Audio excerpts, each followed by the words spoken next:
Sevgili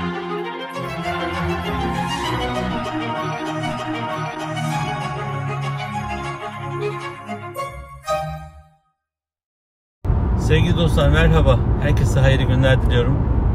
Din zalimin karşısında mazlumun yanındadır.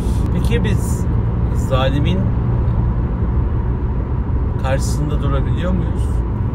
Sözümüzde, özümüzde, fikriyatımızda, duruşumuzda, ifademizde, desteğimizde mazlumun yanında olabiliyor muyuz? Din deyince Allah Teala zaten zalimin karşısında mazlumun yanındadır.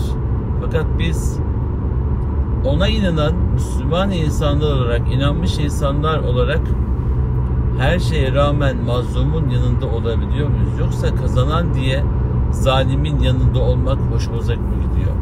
Zalim deyince hemen çok uzaklara gitmeyin. İsrail, Yahudiler, Amerika, işbirlikçileri deyip slogan vari ifade tarzına girmeyeceğim hemen.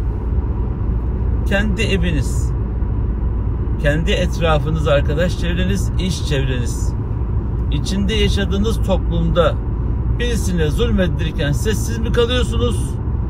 Yoksa sonucu neye varırsa varsın hakkı hakim kılmak için, doğruluğun hüküm sürmesi için, yanlışların ceza bulması için gerekeni yapıyor musunuz? Elinizden geleni yapmak da sonuç değil. Gereken neyse onu yapmak.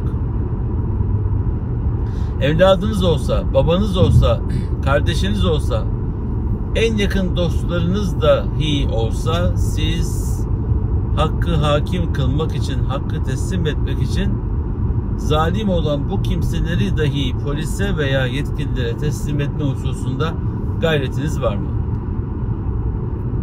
Kendi özel dünyamızda, hususi alanımızda gerekenleri biz yapmaya çalışıyoruz. Kendimizde doğru olmaya çalışıyoruz. Böyle olmak zorundayız.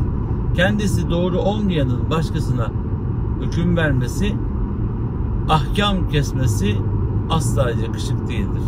Sigara içiyor, sigara içmeyin. İçki içiyor, içki içmeyin. Yalan konuşuyor, yalan konuşmayın. Ya yapmadığın bir şeyi niye söylüyorsun ki? Ne faydası olacak insanlığa? Önce sen kendini düzelt. Tavsiyeni, vasiyetini önce kendine yap. Sonra tüm insanlara yap. Kendi yapmadığını başkalarında neden görmek istersin ki? Allah Teala kuluna bela vermez. Kulları başına bela olur. Allah Teala kullarına pusu da kurmaz. Onun kurduğu tuzak bile insanoğlunun hakkına, hakikatine, iyiliğine, hayrına işler. Ama bizim insan olarak yaptığımız muamele had bildirmek üzerine, ceza vermek üzerine ve birilerine zulmetmek üzerine çalışan bir sistem olduğu için bunda Allah Teala'nın müsaadesi var. Sadece ne olduğunuzu size göstermek ve ne olduğunuzu gelecekte, mahşerde yine size insanların önünde göstermek adına mühlet verir, müsaade verir. Şimdilik hoşunuza gidebilir kötülük yapmak. Kötülüğü iyiymiş gibi göstererek, kendini yönetici gibi görerek, kendini ahlak musveddesi yani ahlakın taşıyıcısı, insanların yöneticisi olarak gören bazı arkadaşlarımız var. Bazen apartman yöneticisi, bazen kahveci, bazen sıradan bir memur, bazen içimizden herhangi biri. Kendi yanlışlarını düzeltmek yerine toplumun yanlışlarını not eden, insanların eksiklerini sağda solda konuşarak kendini aklamaya çalışan mübarek zatlar. Yapmayın. Bunu başımdan bir olay geçti diye konuşmuyorum. Hepimiz aynı hataya düşebiliriz, bilerek ya da bilmeden. Ama bize yakışan bu değil be. Bize yakışan hakkı hakim kılmak, doğruyu hüküm sürdürmek, doğruyu var etmek. Yanlışı konuşmanın, yanlış yapan insanların ayıplarını ortaya dökmenin Ne faydası var ki insanlara? Ne faydası var size, bize Allah aşkına? Yakışmıyor.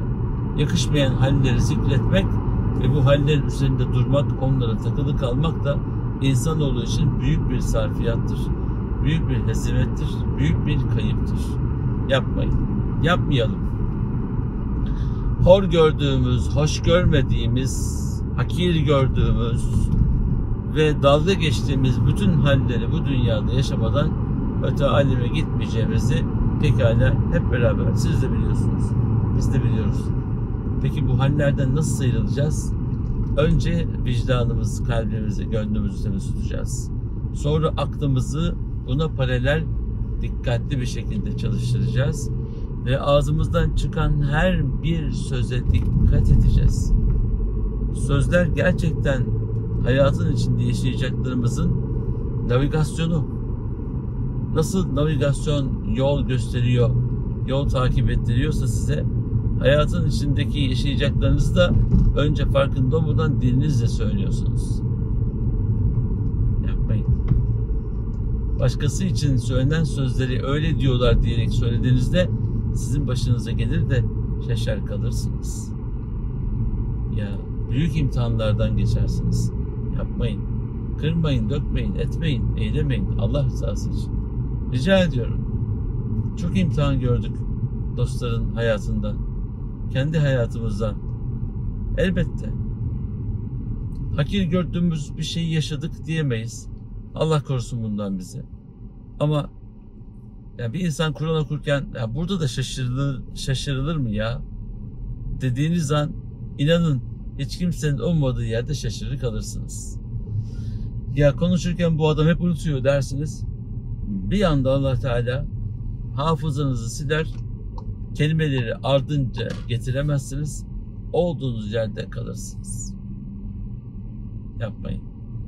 Değmez. Her an Allah'ın aklımıza mukayyet olmasına ihtiyacımız var. Zihin açıklığı vermesine ihtiyacımız var.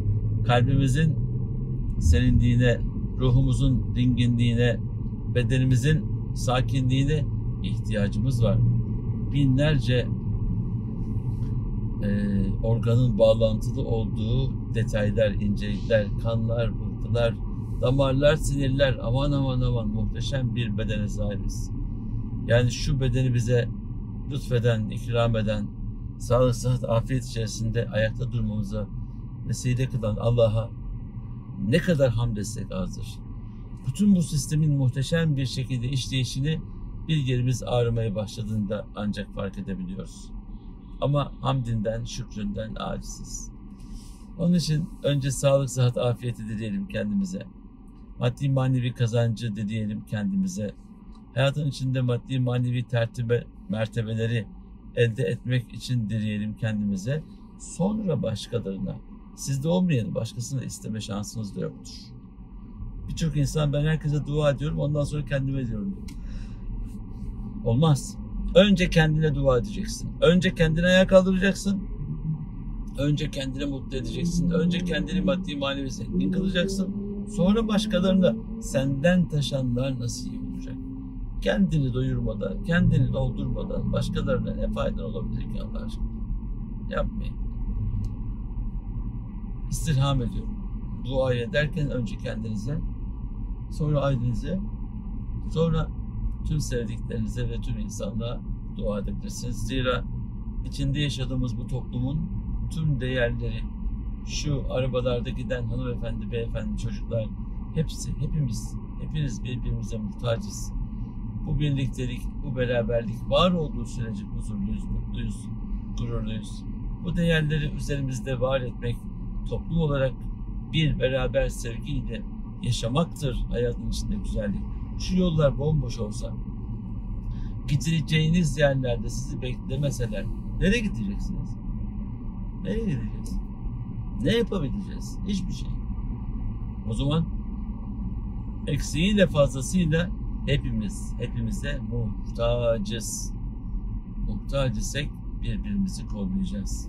Üzerine basmadan dengeli bir şekilde sevgiyle hak edeni hak ettiği yere taşıyarak, sevgiyi hakim kılarak, Allah'ın rızasını öngörerek Ve bunu da herkese yaşayarak, yaşatarak, göstererek bu güzellikleri daim kılsın inşallah Rabbim. Bugünkü sohbetimiz böyle oldu. Herkesin ve her şeyin sahibi Yüce Rahman emanet olun. Allah'a ısmarladık.